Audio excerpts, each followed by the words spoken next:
Hi guys, I'm going to go over Google Maps, which is one of my biggest go-to apps that I use on my phone, which you can see it right here on my home screen. When I click on it, it brings you here where you can explore nearby restaurants, coffee, bars, and more, or you can just simply type in an address, or you can also use the text-to-talk option, which I often do if I'm driving or just in a hurry. Sometimes my spelling is horrible. Or I can click the A and it goes to my account, and it can also tell me recent addresses or things like that. When you click the search bar, you can see my home address. I don't have a work location set, but also other addresses that I've used or went to when we've been out of town, or even just locally. We're going to use one that I used last week, Designer Group Salon and Spa, which is pretty local for us. But when I click on it, you can see that it gives me the little red dot of where it is. You can see nearby places: Wilson's Sandwich Shop, Arby's, Little Caesars Pizza. You can see similar places. It'll tell me that it's currently closed, what time it opens, how many stars it has, and it tells me that it's a 24-minute drive. So when I hit directions, it's gonna show me my route, and I can also click steps so I can read them if I don't want to listen to the GPS tell me. When you go back to map, that just scrolls up, but when we hit start, it's telling me that it may be closed today. We can click start navigation, Street toward East Main Street, and I'm turn right onto East gonna mute that, but we can see it in a long shot. We can recenter. We can also, which I just recently learned about, you can add a stop. So if we want to add a restaurant in there,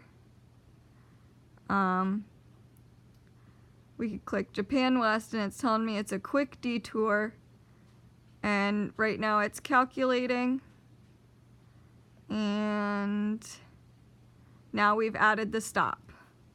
So when we look at it now, we can preview the route, and we can also view the directions, and it tells me that look, trip A is Japan West, and then B is the Designer Group and Spa. Now once we've done all that, we can also click exit, and it'll ask you again, exit, and we can start completely new, which it also does tell you 25-minute drive time, 6 hours to walk, an hour and 35 minutes to bike, and all the different options. We don't have any trains around here. But now we could start over if we wanted local restaurants. We've got the Pandora's Lunchbox, and that'll give us the directions to there. I think the most useful thing that I just recently learned is adding an extra stop. So when we just drove home from Florida, we knew that we wanted to stop at a hotel about halfway, and we were able to add that into there, and it did not take us off route or anything like that. It just added it right in there, and it told us how much of a detour that it would be.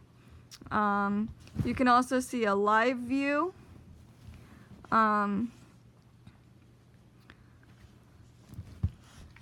This one, oh, well, I haven't done that, but let's see.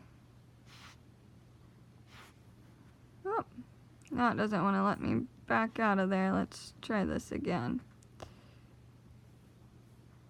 There we go. But right here, like the drop-down menu, your places, timeline, contribution, messages, location, sharing, and so on. My places, which are just, you can add work, home, grandparents' house, parents' house, school, anything like that. Also, like your timeline, and it says no places visited on September 9th. And